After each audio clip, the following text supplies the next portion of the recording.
Hello दोस्तों, मेरा नाम है पीयूष कुमार गोयल और आज हम डिस्कस करेंगे कि आरबीआई ने एक सर्कुलर निकाला है जिसमें क्रेडिट कार्ड से रिलेटेड काफ़ी सारे नॉर्म्स उन्होंने चेंज कर दिए हैं। आपको मैं बता दूं कि इन सब नॉर्म्स से जो क्रेडिट कार्ड के होल्डर्स हैं उनको काफ़ी ज़्यादा फ़ायदा होने वाला है। ठीक है, चलिए स्टार्ट करते हैं।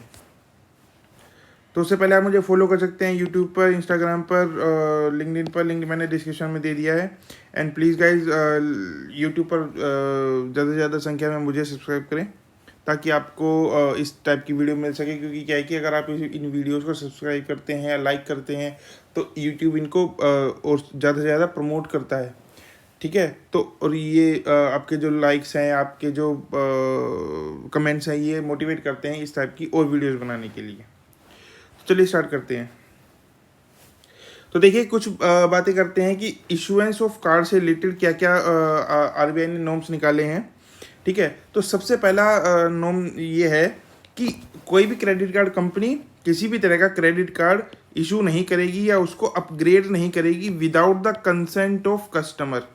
जनरली होता क्या है कि जब भी आप किसी बैंक में कोई नया अकाउंट खुलवाते हैं या फिर आप किसी से बैंक से लोन लेते हैं तो वो क्या करते हैं, वो आपको फ़ोन करते हैं और फ़ोन कर कर कहते हैं जी आपको एक क्रेडिट कार्ड हमने इशू कर दिया है। चूँकि आपने हमारे अकाउंट बैंक में लोन लिया था, इस वजह से हमने आपको 1 लाख का 2 लाख का क्रेडिट लिमिट वाला क्रेडिट कार्ड इशू कर दिया है। ठीक है, तो कोई भी क्रेडिट कार्ड कंपनी कोई भी क्रेडिट कार्ड बिना कस्टमर की कंसेंट के इशू नहीं कर सकती हैं। ये आपके पास कई बार होता है कि आपके पास 1 लाख रुपए का कार्ड है, आपके लिमिट 5 लाख कर देते हैं। ठीक है, तो वो बिना आपकी कंसेंट के नहीं किया जाएगा। पहले आपके पास कॉल आएगा कि सर आपकी करंट लिमिट 1 लाख है, अब हम आपकी लिमिट 5 लाख करना चाहते हैं, तो क्या आपके लिए इसके लिए तैयार हैं? तो इसके लिए तैयारी के लिए वो आपसे कुछ ओटीपी मांग सकते हैं कि आप इसको ओटीपी के थ्रू कंफर्म कर दीजिए, या फिर आपको कोई मेल भेज देंगे, उस मेल में आप कंफर्म कर दीजिए। तो मतलब आपकी कंसेंट ली जाएगी किसी न किसी तरह से। बिना आपकी कंसेंट के कुछ भी काम नहीं होगा। ठीक है, दूसरा, इंश्योरेंस सर्विस देती है कोई कार्ड इंश्योरेंस कंपनी होती है।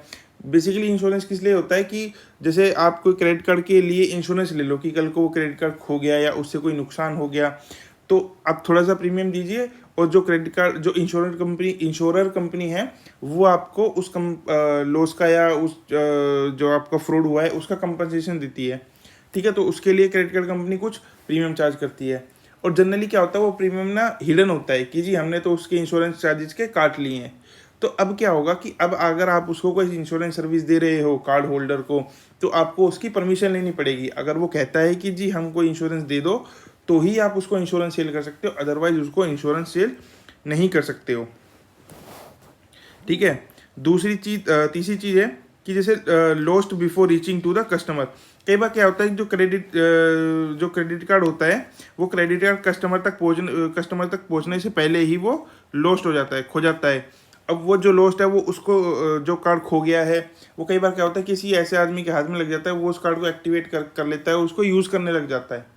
ठीक है, तो उससे जो भी नुकसान होगा वो नुकसान जो इशूअर कंपनी है, जो क्रेडिट कार्ड की इशूअर कंपनी है वो फेस करेगी, ना कि कार्ड होल्डर करेगा, क्योंकि उस तक तो पहुंचा ही नहीं है ना। अब कोरियर कंपनी वाले ने बीच में क्या धांधली करी है उसको क्या पता। तो इशूअर कंपनी की रिस्पॉन्सिबिलिटी है कि कार्ड में ऐसे ऑथेंटिकेशन लगाएं कि जो कार्ड होल्डर है वही उसको एक्टिवेट कर सकता है सिर्फ।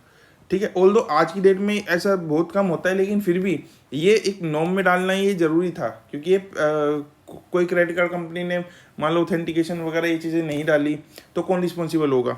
ठीक है, और इस तरह की कंप्लेंट्स आती हैं आरबीआई के पास या उनका जो ग्रेवेंस डिपार्टमेंट है उनके पास इस तरह की कंप्लेंट्स आती है, तभी उन्होंने ये सारी नॉर्म्स लेकर आए हैं। ठीक है, चौथा है इशुएंस ऑफ कार्ड से रिलेटेड कि अगर कोई कार्ड 30 दिन के अंदर अंदर एक्टिवेट नहीं होता है तो जो कार्ड इशूइंग कंपनी है वो जो क्रेडिट कार्ड कंपनी है वो कस्टमर को फ़ोन करेगी कि सर आपने क्रेडिट कार्ड लिया था, 30 दिन हो गए हैं और आपका कार्ड अभी तक एक्टिवेट नहीं हुआ है। क्योंकि इसमें एक चांस ये भी हो सकता है ना कि जो क्रेडिट कार्ड है वो आप तक पहुंचा ही ना हो। ठीक है, तो वो ये पूछना चाहते हैं कि जी आपके पास जो क्रेडिट कार्ड है वो एक्टिवेट नहीं हुआ है, आप तक पहुंचा भी है नहीं पहुंचा है, अगर पहुंच गया है तो आपने एक्टिवेट क्यों नहीं किया है, और अगर आपने वो एक्टिवेट मतलब जो भी है किया है नहीं किया है, अगर आप उसको एक्टिवेट नहीं करना चाहते हो तो विद इन ड्यू टाइम आप उसको बंद कर सकते हो। ठीक है, अगर उसमें कोई ड्यू नहीं है तो। और सबसे बढ़िया पॉइंट, सबसे बढ़िया और सबसे इंटरेस्टिंग पॉइंट जिसका आप सब सदियों से इंतजार कर रहे थे, क्रेडिट कार्ड कंपनियां आपको फ़ोन करती हैं कि सर आपका बिल पेंडिंग है, सर हम नई सर्विस दे रही है, सर ये सर वो। दिन में 500 फ़ोन करते हैं, आदमी परेशान हो जाता है। तो अब उन्होंने एक रूल निकाल दिया कि सर आप ना कस्टमर को सिर्फ सुबह 10 बजे से लेके शाम को 10 बजे तक ही कॉल कर सकते हो, इससे पहले आप उसको कॉल नहीं कर सकते हो बिल्कुल भी। ठीक है, और इनके रिगार्डिंग पेनल्टी एंड प्रोविज़न और ये सब चीज़ें बनाई गई कि अगर ये चीज़ फॉलो नहीं होती है तो आप उनके अगेंस्ट में कंप्लेन कर सकते हो। ठीक है, तो ये सारी चीज़ें थी इशुएंस ऑफ कार्ड से रिलेटेड। अब बात करते हैं क्लोजर ऑफ कार्ड से रिलेटेड। ठीक है, देखो जनरली क्या होता है कि क्रेडिट कार्ड के लिए हम रिक्वेस्ट डालते हैं कि सर हमारा क्रेडिट कार्ड बंद कर दीजिए। अब जो है हमारा क्रेडिट कार्ड बंद कर दीजिए। अब जो क्रेडिट कार्ड कंपनी है वो जनरली चाहती नहीं कि हम हमारा वो क्रेडिट कार्ड बंद करें, कस्टमर हमारा क्रेडिट कार्ड बंद करे। तो वो क्या करते हैं, वो अननेसेसरीली उस चीज़ को डिले करते हैं कि ओके सर करते हैं, नहीं करते हैं, आज करेंगे कल करेंगे, सर ये हो रहा है, सर वो हो रहा है। और फिर क्या होता है, धीरे धीरे फिर उसकी बंद कराने की इच्छा भी खत्म हो जाती है और इसलिए वो बंद नहीं करा पाता और अननेसेसरी उसके ऊपर चार्जेस लगे क्योंकि क्या है कि अल्टीमेटली आपका होल्डिंग चार्ज तो लग ही रहा है ना एनुअली। ठीक है, तो चार्जेस लगते ही रहते हैं। इसलिए क्रेडिट कार्ड कंपनी ने बोल दिया है कि भाई अगर आपके पास कोई भी रिक्वेस्ट आती है क्लोजर की कोई भी रिक्वेस्ट आती है तो आपको उसको विद इन 7 डेज, 7 दिन के अंदर अंदर आपको उसको एड्रेस करना पड़ेगा। मतलब 7 दिन के अंदर अंदर कार्ड बंद हो जाना चाहिए। ठीक है, आप जो रिक्वेस्ट है रिक्वेस्ट डाल सकते हो एसएमएस के थ्रू, ईमेल के थ्रू, मोबाइल एप्लीकेशन के थ्रू, किसी भी वे में आप रिक्वेस्ट डाल सकते हो। ठीक है, और जो क्रेडिट कार्ड कंपनी है वो कभी भी कस्टमर को ये नहीं कह सकती कि जी पोस्ट से भेजो, लिख के भेजो या पोस्ट से भेजो, सर ऐसा करो वैसा करो। नहीं, जो आपका क्लोजर का प्रोसेस है या क्लोजर में रिक्वेस्ट डालने की जो प्रोसेस है वो बिल्कुल सिंपल होनी चाहिए ताकि जो कस्टमर है वो उसको जल्दी से अप्लाई कर सके। ठीक है, अगर आप उसको 7 दिन के अंदर बंद नहीं करते हो, issuer fails to do so, then it shall be liable to pay 500 rupees per day. Mind it, ये पर डे है। ठीक है, पर डे मिलेगा, किसको मिलेगा, कस्टमर को मिलेगा ये 500 रुपये पर डे। मतलब अगर मान लो वो 500 रुपये पर डे मिलने वाला है, अगर वो 10 दिन भी डिले कर देता है तो 5,000 रुपये कस्टमर को मिलेंगे। ठीक है, अब जनरली क्या होता है, कोई इंसान क्रेडिट कार्ड को लंबे टाइम तक यूज़ नहीं करता। लेट से अगर किसी ने 12 महीने तक उस कार्ड को यूज़ नहीं किया है तो जो इशूअर है वो कस्टमर को कॉल करेगा कि सर आप 12 महीने हो गए हैं, आपने क्रेडिट कार्ड में कोई ट्रांजेक्शन नहीं की है, क्या आप इसको कंटिन्यू करना चाहते हैं, नहीं चाहते हैं। अगर वो कह देता है यार मेरे लिए तो पढ़ाई है, एनुअल चार्जेस लगते थे फालतू में, आप इसको बंद कर दो, तो वो उसको बंद कर देगा 30 दिन के अंदर अंदर। ठीक है, shall close the card within 30 days. तो ये काफ़ी सारे मतलब अच्छे मेजर्स हैं जो आपके लिए लिए गए हैं। ठीक है, अब बात करते हैं बिलिंग साइकिल की कि बिलिंग साइकिल में क्या क्या चेंजेस किए गए हैं। ठीक है, तो बेसिकली अभी देखो क्या होता है कि जनरली जो सिस्टम होता है क्रेडिट कार्ड कंपनीज का, वो क्रेडिट कार्ड कंपनीज का ये सिस्टम होता है कि आप मतलब हर कंपनी का ICICI है, HDFC है, एक्सिस है, उनका सिस्टम क्या होता है कि हर बैंक का अपना अलग सिस्टम होता है। किसी की डेट, किसी का जो साइकिल है वो 10 से 9 तारीख तक चलता है, किसी का जो साइकिल है वो 12 से 11 तारीख तक चलता है, किसी का जो साइकिल है वो 28 से 27 तारीख तक चलता है। ठीक है, तो ये हर बैंक का डिफरेंट होता है। अब मान लो मेरे पास एक कार्ड एक्सिस का है, एक कार्ड ICICI का है, ठीक है, और एक कार्ड HDFC का है। तीनों का अलग अलग बिलिंग साइकिल होगा। मैं किस का याद करूँगा, कभी इसका भूल जाऊँगा, कभी इसका भूल जाऊँगा। ठीक है, तो इसलिए RBI ने क्या बोला है कि भाई सबसे पहला तो आप कोई स्टैंडर्ड बिलिंग साइकिल, उसमें कोई स्टैंडर्ड बिलिंग साइकिल नहीं होना चाहिए। ठीक है, स्टैंडर्ड बिलिंग साइकिल आपका है, आप रखो, कोई दिक्कत नहीं है, but customer should be given a one time option to change the billing cycle. Customer के पास ऑप्शन होना चाहिए कि वो अपना बिलिंग साइकिल चेंज कर सकता है। ठीक है, क्योंकि क्या है कि लेट्स से कि मेरे पास 2 कार्ड हैं। ठीक है, दोनों कार्ड का जो बिलिंग साइकिल है वो 12 तारीख से 11 तारीख के बीच में होता है। अब मैंने तीसरा कार्ड लिया, उसका जो बिलिंग साइकिल है वो चल रहा है लेट्स से कि भाई 8 से 7 तारीख तक। अब मैं तो आधी बार तो मैं भूल ही जाऊंगा कि यार इसके पैसे देने थे, उसके पैसे देने थे, इसके पैसे भर दूंगा तो इसके भूल जाऊंगा। तो अब मैं क्या करूंगा, मैं ऑप्शन अवेल करके इसकी साइकिल भी 12 से 11 की करा लूँगा और मेरे पास जितने भी तीनों कार्ड हैं, तीनों कार्डों की साइकिल एक ही हो गई अब। ठीक है, तो इसलिए बैंक ने ये सिस्टम किया है। दूसरा क्या होता है कि कई बार ना बैंक ना डिले कर देता है बिल भेजने में। तो आरबीआई ने बोला है कि भाई सबसे पहला तो आप बिल को लेट नहीं करोगे। दूसरा, जब भी आपके बिल की ड्यू डेट होगी, लेट से अगर आपके बिल की जो डेट है वो 27 तारीख है, 27 तारीख को आपको बिल पे करना है। ठीक है, बिलिंग डेट नहीं है ये, 27 तारीख तक आपको पे करना है। और 27 तारीख के बाद पे, 27 तारीख तक पे नहीं किया तो 28 तारीख से आपको ब्याज लगना स्टार्ट हो जाएगा। तो आरबीआई का कहना है कि आप उसको एटलीस्ट 15 दिन पहले बताओगे। 15 दिन मतलब 12 तारीख तक उसके पास बिल मिल जाना चाहिए किसी भी कीमत पे। ठीक है, और जो 12 तारीख से 27 तारीख के बीच का जो पीरियड है, इसमें आप इंटरेस्ट भी नहीं लगाओगे। अगर 12 तारीख के बाद बिल मिलता है तो जो आपकी ड्यू डेट होगी वो उस बिल मिलने की डेट से 15 दिन के बाद की होगी। ठीक है, और ये जनरली होता है, ऐसा नहीं है कि नहीं होता है। अगर नहीं होता तो आरबीआई के पास ये कंप्लेंट नहीं जाती, ये जनरली होता है। काफ़ी सारे बैंकों में नहीं होता है। मेरे पास जो क्रेडिट कार्ड है उन कंपनीज में जनरली ये चीज़ मैंने अभी तक ऑब्जर्व नहीं की है। हाँ, वो क्या करते हैं, मेल पर भेज देते हैं। ठीक है, और मेल पर भी वो कभी स्पैम में चला जाता है, कभी कहीं चला जाता है, मैं उसको देख नहीं पाता हूँ। बट क्या होता है कि हम आजकल इतनी सारी एप्लीकेशंस आ गई है। ठीक है, मैंने तो अपने आप को क्रेड से लिंक कर रखा है, तो क्रेड वाले वैसे ही रिमाइंडर भेजते रहते हैं, तो पता ही नहीं चलता कि बिल आया है नहीं आया, उनका पता मुझे। और वैसे भी आप कुछ टाइम बाद आपको ये पता चल जाता है कि यार मेरी जो क्रेडिट कार्ड की पेमेंट होती है वो 15-17 तारीख को होती है, तो आप जनरली वैसे भी देख ही लेते हो। ठीक है, ये उन केसेस में होता है जिनके पास मल्टीपल क्रेडिट कार्ड्स होते हैं। ठीक है, दूसरा, कई बार क्या होता है कि आपने कोई ट्रांजेक्शन की क्रेडिट कार्ड से, अब ट्रांजेक्शन करने के बाद वो ट्रांजेक्शन गलत हो गई, या लेट से जितने अमाउंट आपने लेट से कि भाई 1000 रुपये की ट्रांजेक्शन की थी, अब वो ट्रांजेक्शन 10,000 रुपये की हो गई है। ठीक है, तो आप क्रेडिट कार्ड के पोर्टल पर जाकर उस ट्रांजेक्शन को फ्रॉड मार्क कर सकते हो। वहाँ पे एक ऑप्शन आता है कि रिपोर्ट अ फ्रॉड। ठीक है, तो आप उस पर्टिकुलर ट्रांजेक्शन को फ्रॉड मार्क कर सकते हो। या आपसे लेट से कि आपके क्रेडिट कार्ड से किसी ने लाइक फ्रॉड से पैसे निकाल लिए हैं, उसको आप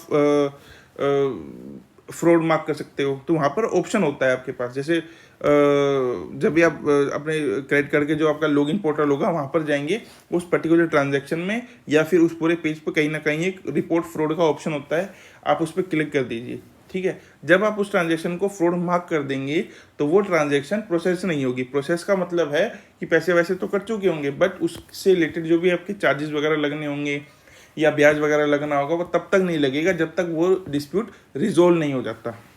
तो बैंक ने बोला एंटिल द डिस्प्यूट रिजोल्व्स, ठीक है ना, नो चार्जेस। ठीक है, तो ये चीज़ है। अब नेक्स्ट क्या चीज़ है, रिफंड फेल और रिवर्स। देखो जनरली क्या होता है, मैं आपको एग्जांपल के तौर पे समझाता हूँ। अभी मैंने फैब में मैंने आईफोन लिया। ठीक है, आईफोन लिया तो उन्होंने बोला जी आपको 5,000 रुपये कैशबैक आएगा। ठीक है, लेकिन वो कैशबैक आएगा आपको जुलाई के मंथ में। मैंने कहा ठीक है भाई, जुलाई के मंथ में कैशबैक आएगा। अब क्या हुआ, जो कैशबैक आना था, अब मेरे जो बिलिंग साइकिल चलता है वो मेरा बिलिंग साइकिल चलता है 12 से 11 तारीख के बीच में। ठीक है, अब 12 से 11 तारीख तक के बीच में बिलिंग साइकिल चलता है। बिल इशू हो गया, क्रेडिट कार्ड ने बिल इशू कर दिया लेट से उन्होंने 10,000 रुपये का बिल इशू कर दिया जो मुझे 30 तारीख तक पे करने हैं। ठीक है, अब क्या हुआ कि इसी बीच मेरा जुलाई में मेरा वो आ गया, लेट से कि भाई 11 जुलाई के बाद मेरा आईफोन का कैशबैक आ गया। अब मेरे अकाउंट में 5,000 रुपये कैशबैक आ गए। तो आइडियली मुझे क्या करना चाहिए, आइडियली मुझे सिर्फ 5,000 रुपये की ही पेमेंट करनी चाहिए, क्योंकि 5,000 यहाँ से एडजस्ट हो जाएगा। लेकिन क्रेडिट कार्ड वाले क्या बोलते हैं कि जो ये 5,000 रुपये आपके 11 तारीख के बाद आए हैं ना, ये आपके नेक्स्ट साइकिल में एडजस्ट होंगे। मतलब 11 तारीख जो 11 अगस्त वाली साइकिल है उसमें एडजस्ट होंगे, इस साइकिल में नहीं होंगे। इसमें तो आपको 5,000 रुपये, सॉरी 10,000 रुपीज़ ही पे करना पड़ेगा। तो आरबीआई ने बोला कि आपका जो भी रिफंड फेल या रिवर्सल जो अमाउंट है वो इमीडिएटली एडजस्ट होना चाहिए अगेंस्ट द पेमेंट ड्यू। ठीक है, जो आपकी पेमेंट ड्यू होगी उसके अगेंस्ट में एडजस्ट हो जाना चाहिए। या फिर कई बार क्या होता है कि लेट से आपको 10,000 रुपये की पेमेंट करनी थी, आपने पेमेंट कर दी लेट से 20,000 रुपये की, या आपने 10,000 की जगह 1,00,000 रुपये की पेमेंट कर दी, आपके अकाउंट में 90,000 अब एक्स्ट्रा बच गए। तो अब आपको क्या करना है कि बैंक वाले क्या करेंगे, या तो उस पेमेंट को आपको फ़ोन करेंगे सबसे पहले तो, कि जी आपके अकाउंट में 90,000 रुपये एक्स्ट्रा पड़े हैं, आपको उस अमाउंट को इस साइकिल की पेमेंट से एडजस्ट करना है या उसका आपके अकाउंट में ट्रांसफ़र करना है। तो आपके पास दोनों ऑप्शन है, या तो आप उसको अपने पेमेंट से एडजस्ट करा सकते हो या फिर उस अमाउंट को अपने बैंक अकाउंट में ले सकते हो। ठीक है, कई बार क्या होता है हम क्रेडिट कार्ड में पैसे डाल देते हैं, गलती से मान लो मेरे 90,000 रुपये चले गए, ठीक है, तो उसमें वापस मंगाने का कोई ऑप्शन ही नहीं है। मैं क्या करूँगा, मैं तो अब उसको वो चलता रहेगा जब तक वो 90,000 रुपये कंज्यूम नहीं होंगे, वो चलते जाएंगे। तो बैंक ने ये ऑप्शन दिया है कि भाई अगर आपके अकाउंट में गलती से पैसे चले गए हैं या किसी भी रीज़न की वजह से चले गए, आपने ज़्यादा पे कर दिया है, तो आपके पास ऑप्शन है कि आप उस पैसे को अपने बैंक अकाउंट में वापस ला सकते हो। ठीक है, तो ये बात है। उसके बाद ये 2-3 छोटे छोटे पॉइंट हैं कि जैसे कई बार क्या होता है कि आप कभी क्रेडिट कार्ड का लेट से आप डिफ़ॉल्ट कर देते हो पेमेंट करने में, तो क्या करते हैं वो आपके पास कॉल करते हैं, कॉल कर आपको धमकी देते हैं, गालियाँ वालियाँ भी देते हैं। रियल केसेस में होता है कि वो लोग आपको फ़ोन करते हैं और फ़ोन पर गालियाँ देते हैं पैसे वापस मंगाने के लिए।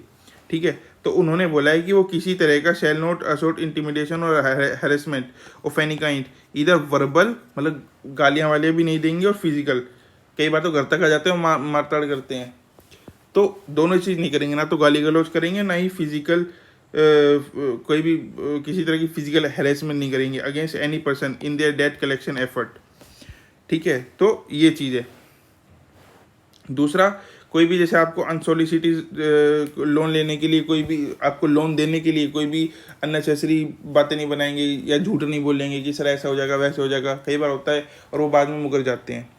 ठीक है, तो जनरली ऐसा अब नहीं होगा, तो आप उसके अगेंस्ट में कंप्लेन कर सकते हैं। ठीक है, card issue shall not unilaterally upgrade credit card and enhance credit limit. ये वो मैंने आप बता दिया था कि अगर आपकी कोई लिमिट बढ़ रही है या आपको कोई एक्स्ट्रा बेनिफिट मिल रहा है जो चार्जेबल है, तो वो पहले आपसे पूछा जाएगा, आपकी कंसेंट ली जाएगी। ठीक है, उसके अलावा मतलब उसके अलावा आपसे जैसे OTP वगैरह से कंफर्मेशन ली जाएगी, उसके बाद ही वो चीज़ एग्जीक्यूट की जाएगी, अदरवाइज वो चीज़ एग्जीक्यूट नहीं की जाएगी।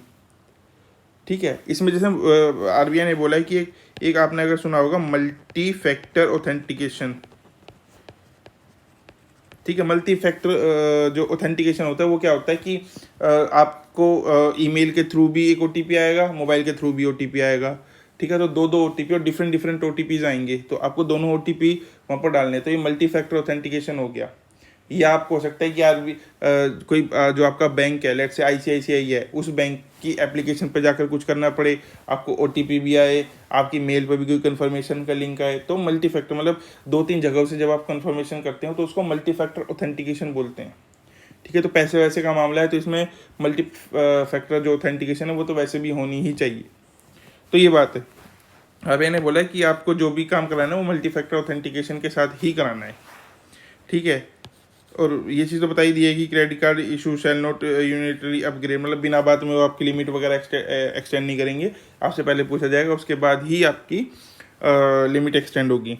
ठीक है, तो काफ़ी अच्छे स्टेप्स हैं, जो भी स्टेप्स एड्रेस होने चाहिए थे, जो being a credit card holder मैंने ऑब्जर्व किया है कि ये इश्यूज आते हैं। ऑल्दो मुझे वैसे ही ये वाले इश्यूज बहुत कम आए हैं, लेकिन चूँकि मैं थोड़ा फाइनेंस में भी रहता हूँ, तो जो हमारे क्लाइंट्स वगैरह उनको भी काफ़ी इस तरह की प्रॉब्लम्स आती हैं, मेरे फ्रेंड्स वगैरह हैं उनको भी इस तरह की प्रॉब्लम्स आती हैं। ठीक है, मुझे भी स्टार्टिंग में छोटी मोटी इस तरह की प्रॉब्लम आई थी, और कॉल वाली तो बहुत ही आती है कि सर आप कॉल कीजिए, आपका बिल ओवर ड्यू, एक दिन भी अगर आपका बिल ओवर ड्यू हो जाता है तो जान खा जाते हैं वो फ़ोन कर करके। ठीक है, सुबह 7 बजे भी फ़ोन करने लग जाते हैं और रात को 10 बजे भी फ़ोन आते हैं, तो ये चीज़ मतलब बिल्कुल गलत है। ठीक है, और बहुत जल्द मैं एक क्रेडिट कार्ड पर एक वीडियो लेकर आऊँगा कि जिसमें हम बताएंगे कि how to use effective use of credit card, how to use credit card. क्योंकि देखो कई बार क्या होता है, जनरली ना लोग क्रेडिट कार्ड से बहुत डरते हैं कि अरे यार एक्स्ट्रा पैसे खर्च हो जाएंगे, ये हो जाएगा वो जाएगा। देखो ऐसा नहीं है, अगर आप क्रेडिट कार्ड को लिमिट में यूज़ करोगे तो वो आपके लिए बहुत अच्छी चीज़ है और बहुत फ़ायदेमंद चीज़ है। ठीक है, तो वो हम किसी नेक्स्ट वीडियो में मैं आपको बताऊंगा। अभी ये नए रूल्स हैं जो अभी 1 जुलाई 2022 से इफेक्टिव होने जा रहे हैं। ठीक है, तो ये सारी चीज़ें, तो ये लेक्चर था। Thanks for watching this lecture. आप मुझे फॉलो कर सकते हैं यूट्यूब पर, लिंक्डइन पर, इंस्टाग्राम पर, लिंक मैंने डिस्क्रिप्शन में दिया हुआ है। This is Piyush Kumar Goyal signing off.